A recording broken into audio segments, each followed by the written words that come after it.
Kung alam nyo yung about sa mga huling panahon at huling kaganapan ng mundo bago ang wakas, merong tao na magro-rule po nito. At yun yung tinatawag na Antichrist or Antikristo na nakalagay sa Biblia. Ito yung propesiya pagdating po sa mga huling panahon bago yung wakas. Medyo sensitibo ang bidyong ito sapagkat magkakaroon tayo ng mga teorya kung anong uri ng tao ang lalabas na Antikristo sa huling panahon. Wala tayong tinutumbok at wala tayong kinakalaban na personalidad, ito'y teorya lamang.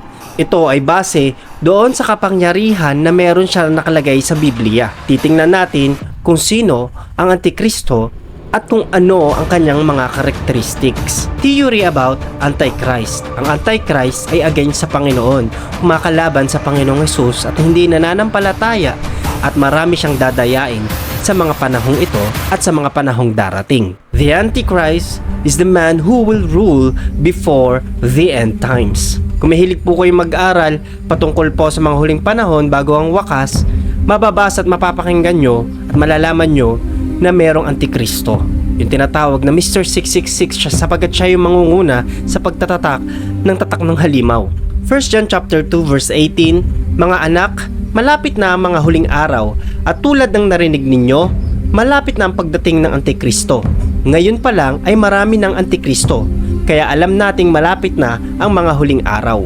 Noon na pa lang andyan na ang espiritu ng Antikristo, ngunit meron po talaga na darating na Antikristo na mangunguna bago po ang wakas. Yun yung sinasabi ng 1 John chapter 2 verse 18. Meron talagang magro-rule isang tao sa buong mundo at siya yung mangunguna sa one world religion, one world government, one world currency during the tribulation. Yung tribulation, 7 years yan. May nilabas ako na vlog, pwede nyo pong panoorin yung 7 seals, 7 bowls, and 7 trumpets at yung buong kabuuan po ng 7 years of tribulation. Tingnan nyo po at silipin, matuto at ma-inspire. Meron tinatawag na rapture at hatiyang paniniwala ng mga mananampalataya. 3 bahagi po yon. Yung pre-tribulation, bago yung tribulation, rapture po muna, at meron tinatawag na mid-tribulation. Sa kalagitnaan ng tribulation, darating ang Panginoon na tinatawag na rapture. Pagdating po sa post-tribulation, mararanasan muna raw yung tribulation bago yung rapture. So naglabas po ako ng pag-aaral na yan, pwede nyo po silipin at pwede po nating pag-aralan. Majority of the Christians naniniwala sa pre-tribulation na magra-rapture muna bago po yung 7 years of tribulation. Isa rin po sa tawag sa Antikristo ay yung suwail na lalapastangan sa pangalan ng Diyos. Siya din yung mangunguna kasi sa paglapastangan at agawin niya ay pagsamba sa Panginoon. At halimaw din ang tawag sa Antikristo na nakalimbag sa Revelation. Symbolical po ito sapagkat yung gagawin niya ay sobrang tindi at sobrang sama na ikapapahamak ng kaluluwa ng bawat madideceive niya at mga taong madadaya niya. Revelation chapter 13 verse 1, Pagkatapos may nakita akong halimaw na umahon sa dagat. 7 ang ulo nito at 10 ang sungay. Bawat sungay nito ay may korona at sa bawat ulo naman ay may nakasulat na pangalang lumalapastangan sa Diyos. Yung halimaw na nagsisimbolo sa napakatindi at napakasama na gagawin po niya sa harapan ng Diyos. Yung korona ay sumisimbolo sa paghahari sa buong mundo. Symbolical po yan. Hindi magpapakita ang Antikristo na nakakatakot. Yung tinutukoy po dyan, marami po siyang madadaya at kakilakilabot yung mangyayari po doon sa madideceive niya. Sapagkat mapapahamak nga po yung kaluluwa ng mga taong madadaya niya. 2 Thessalonians chapter 2 verse 4, kakalabanin niya ang lahat ng sinasamba at tinuturing na Diyos ng mga tao at itataas ang sarili sa lahat ng mga tao. Uupo siya sa loob ng templo ng Diyos at itatanghal ang sarili bilang Diyos. Sa pagro-rule din ng Antikristo may gaganapan yung third temple. Kaya kung may naririnig na kayo na rebuilding of the third temple, malapit na po ang tribulation. Ibig sabihin malapit na ang rapture at ang pagdating ng Panginoong Hesus. Dahil sa tribulation, uupo sa templo ng Diyos yung Antikristo na lalapastangan at magpapanggap na siya ang Diyos at marami po ang sasamba sa kanya. Pamamahalaan niya ang buong mundo, madadaya niya ang mga tao at maaagaw niya ang pagsamba sa Diyos at ang mga tao ay sasamba sa kanya. Sa anong kaparaanan niya mapapasunod ang buong mundo? Ano ang katangian ng Antikristo? Pwede nating isipin na Antikristo ay napakayaman, billionaire, sobrang maimpluwensya dahil sa kayamanan. Alam natin na kapag may pera ka at mayaman ka, maimpluwensya kang tao. Lalapit sa iyo ang media, lalapit sa iyo yung mga tao. Anumang sabihin mo, papakinggan nila. Let's be honest, na kapag sobrang yaman ng tao, napakarami pong nakadikit na tao rin sa kanya. Napaka-interesado ng kanyang buhay. Ano man ang sabihin niya, papakinggan. Anumang ipagawa niya, pwedeng sundin. Pag napakaraming pera ng isang leader, anumang opinion niya ay pwedeng maka-brainwash sa tao. Sa dami ng pera ay makokontrol din niya ang media. Pwede niya mapasunod ito at manipulate kahit ang mga religious leader at political leader. Kung magiging honest tayo, alam natin na kapag may pera ang isang tao, nire-respeto, ginagalang. Kaya niya mag-manipulate kung gagawin niya sa masama yung kayamanan niya. Pwedeng hawakan niya yung mga religious leader, ganun din yung mga political leader. Base doon sa Biblia na walang makakatumbas doon sa Antikristo at walang makakalaban sa kanya. Kaya pwedeng maimpluwensya at mayaman yung Antikristo. Revelation chapter 13 verse 4, sinamba nila ang dragon dahil siya ang nagbigay ng kapangyarihan sa halimaw. Sinamba rin nila ang halimaw at sinabi, wala nang makakatulad sa halimaw, walang makakalaban sa kanya.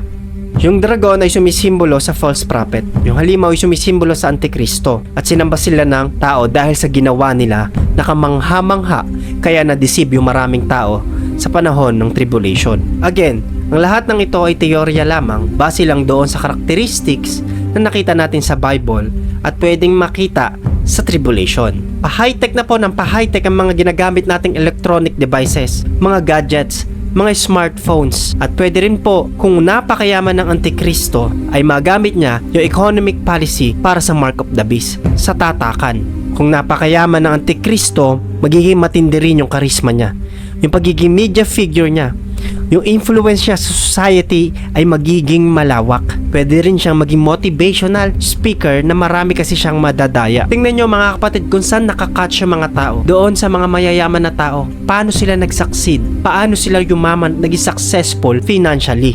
Kaya nagte-trend sila kahit sa television at social media. May mga kilala na tayo na sobrang yayaman sa panahon natin at napakalakas ng impluensya. Hindi ibig sabihin nito na sila ay tinutukoy natin. Wala ring direktang tinutukoy ang Biblia na sila yung Antikristo. Pero ito'y teorya lamang at pwede nating tingnan kung sino yung Antikristo na uusbong sa huling panahon at sa panahon ng tribulation. 2 Thessalonians chapter 2 verse 10, gagamitin niya ang lahat ng uri ng pandaraya sa mga taong mapapahamak. Mapapahamak sila dahil ayaw nilang pahalagahan ng katotohanang makakapagligtas sana sa kanila. Pwede rin nating isipin na political leader ang Antikristo. Napakagaling sa strategical pagdating po sa pagsakop, pagsasalita, matindi rin po yung karisma. Interesado yung mga tao sa buhay nila. Kaya ganito rin pwede na Antikristo sa huling panahon. Lalapit ng mga tao sa kanya at pwede siyang sundin. Pwedeng meron siyang persuasive ability na effective talaga at makukonvince niya ang tao at ang gobyerno dahil sa kanyang pagko-conquer at kanyang military conquest. Dahil kung pasusunurin mo ang buong mundo sa iyo, meron kang authority, power, at meron kang mga rules na sobrang effective at makukuha mo yung tao, makukuha mo yung tiwala nila. Hindi pwedeng hindi gawin ng mga tao yung gagawin niyang batas. At ang mark of the beast ay magiging mandatory sa tribulation dahil ito ay cashless society na. At kung sino man ang hindi magpatatak, merong punishment na gagawin ng Antikristo sa mga hindi magpapatatak. Revelation chapter 13 verse 16 hanggang 17. Pinilit ng pangalawang halimaw ang lahat ng tao, dakila o hindi, mayaman o mahirap, alipin o malaya, nang magpatatak sa kanyang kamay o sa noo. At ang sino mang ayaw magpatatak ng pangalan o numero ng unang halimaw ay hindi maaaring bumili o magbenta. Ito lamang ay teorya at walang tinutukoy ang Biblia patungkol sa Antikristo kung siya nga ba ay political leader. Base lang to doon sa kapangyarihan na binasa natin sa Bible. Pwede nating isipin na ang Antikristo ay religious leader dahil sa rapture kinuha na ang mga nangangaral ng salita ng Diyos at opportunity para sa Antikristo na maghayag ng salita ng Diyos, ngunit ito ay kapahamakan sapagkat aagawin niya ang pagsamba sa Diyos na nakalagay sa Biblia. Sa panahon ng tribulation, dadayain niya ang tao at pipilitin niyang ipasamba sa kanya. Pinag-aaralan natin sa Revelation, merong lilitaw na puting kabayo na sumisimbolo sa Antikristo dahil magpapakahayag siya dito na kunwari siya yung magsasabi ng kaligtasan. Yan yung pagpapanggap niya na siya ang Panginoon dahil nga gusto niyang bigyan ng pag-asa yung mga naiwan sa rapture. Ngunit ikapapahamak ito dahil ang gagawin niya ang pag-agaw sa pagsamba sa Diyos.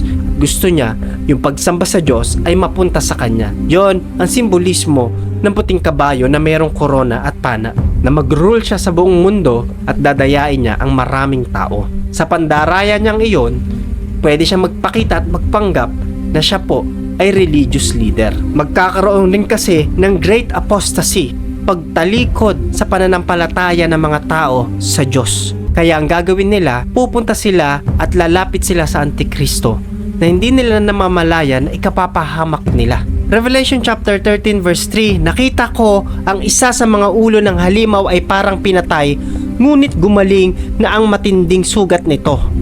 Kaya humanga sa halimaw ang mga tao sa buong mundo at naging tagasunod sila nito. Doon natin makikita na gagawa ng kababalaghan at himala ang Antikristo sa tribulation. Biruin nyo yung patay, binuhay nila. Alam natin mga kapatid na ang tao gustong gusto ang mga kaganapan pangyayaring ito.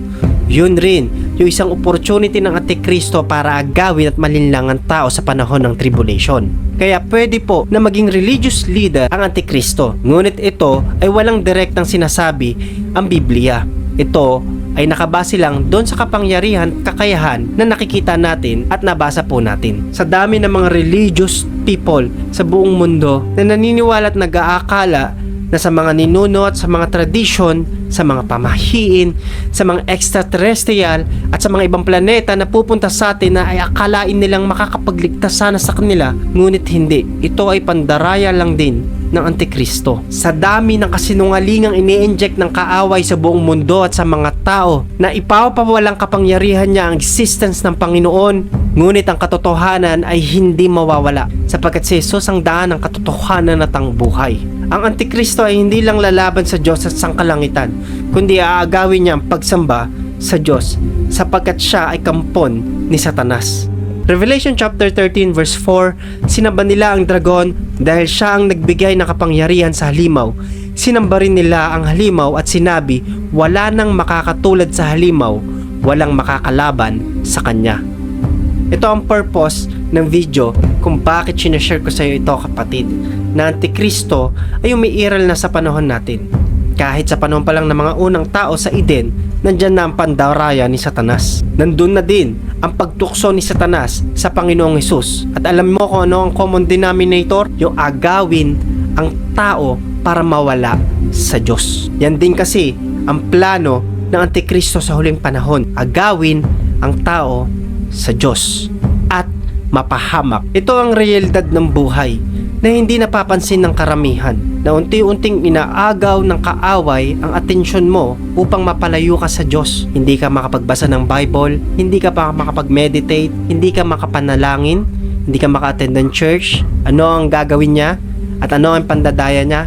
Magpapakita siya ng mga magagandang bagay upang ilayo ka sa Panginoon at hindi mo magawa yung kalooban ng Diyos. Satan offered Jesus good things, and the return is to worship Satan. Ang demonyo, ginagamit siya ang napakaraming magandang bagay at mabuti sa ating paningin upang mapalayo tayo sa Diyos. At ang return nito sa Matthew chapter 4, to worship Him. Agawin tayo sa pagsamba natin sa Panginoon. Ngunit ang pinanlaban ng Panginoong Hesus para lumaya sa Kanya ang manunukso, ang salita din ng Panginoon. Matthew chapter 4 verse 8. Pagkatapos, dinala pa siya ng dyablo sa isang napakataas na bundok at ipinakita sa kanya ang lahat ng kaharian sa mundo at ang kayamanan at ang kadakilaan ng mga ito. At sinabi ng dyablo kay Jesus, ang lahat ng iyan ay ibibigay ko sa iyo kung luluhod ka at sasamba sa akin. Pero sinagot siya ni Jesus, lumayas ka, Satanas, sinasabi sa kautusan, sambahin mo ang Panginoon mong Diyos at siya lamang ang iyong paglilingkuran. Kapatid, nais ko ipaalam sa iyo na pinapaabot sa atin ng Panginoon na tayo ay sobrang mahal ng Diyos. Kung bakit napakinggan mo ang aral na ito para iparating sa iyo na nag-iingat ang Panginoon sa atin at tinutulungan niya tayo sa oras na ito. Nung siya ay nagkatawang tao at siya ay napako sa krus, siya ay namatay at muling nabuhay, hindi niya pinabayaan ang mga mananampalataya. Bagkos binigyan niya tayo ng kasama ang banal na Espiritu na tutulong sa atin at binigyan niya tayo ng pangako na siya ay muling babalik. John chapter 14 verse 18, hindi ko kayo iiwan ng walang kasama. Babalik ako sa inyo. Kaunting panahon na lang at hindi ito makikita ng mga tao sa mundo. Pero makikita niyo ako at dahil buhay ako, mabubuhay din kayo. Sa araw na iyon, malalaman nyo na ako nga ay nasa aking Ama at kayo ay nasa akin at ako ay nasa inyo. Binigyan niya tayo ng kaligtasan, binigyan niya tayo ng matinding pag-ibig at dakilang pag-asa na hindi matutumbasan ng mundong ito. Ang kanyang pag-ibig ay hindi masayod. Ang kanyang kagandahang loob ay umiiral sa buong mundo. Lahat ng sumampalataya sa Panginoong Hesus ay hindi niya iiwan at hindi niya papabayaan. Ito ang kanyang pangako. Hindi rin niya kakaligtaan sa langit na bayan. Kaya ikaw kapatid, nais ng Diyos, natanggapin mo siya bilang Diyos at tagapagligtas ng iyong buhay. Pagsisihan ng iyong mga nagawang mali at kasalanan at makalakad sa kalooban ng Diyos. Tayo manalangin. Panginoon, salamat po sa oras na ito, sa inyong gabay, banal na Espiritu. Salamat aming Diyos Ama na nakatunghay dyan sa kalangitan. Patuloy naming pinapasalamatan ng dakila niyong pag-ibig. Salamat Panginoong Hesus sa krus ng Kalbaryo. Kami ay gumaling, kami ay iniligtas ninyo. Tinatanggap ko po kayo bilang Diyos at tagapagligtas ng aking buhay. Patuloy niyong pagharian ng aking puso at isipan. Patuloy ko yung malakaran ng kalooban ninyo sa tulong ng salita ng Diyos at sa gabay at kapangyarihan ng Espiritu Santo. Salamat po, patuloy niyo akong gabayan sa aking paglilingkod at sa lahat ng aking tatahakin ay patuloy niyo po akong ingatan. Layo niyo ako sa tukso, ilayo niyo po ako sa paggawa ng kasalanan. Ito po ang aking dalangin in the mighty name of Jesus. Amen. Kapatid, kumilos nawa kapangyarihan ng Diyos sa puso at isipan mo. Salamat kung nakarating ka sa huling part ng video ito. Marami ka nawang natutunan. Kung meron kong gustong sabihin, let me know in the comment section. Kung napapanood nyo po ito sa YouTube channel, subscribe po kayo at hit nyo yung notification bell para updated kayo sa mga i-release natin na video. Napapanood nyo po ito sa Facebook page, i-like nyo at i-follow. I-share nyo rin po ito sa mga pamilya nyo, kaibigan, katrabaho para makilala rin nila ang Panginoong Hesus. Salamat kapatid, marami ka nawang natutunan. Hanggang sa susunod na pagkikita natin, ito ang inyong likod, Pastor Gab Bueno. God bless you po.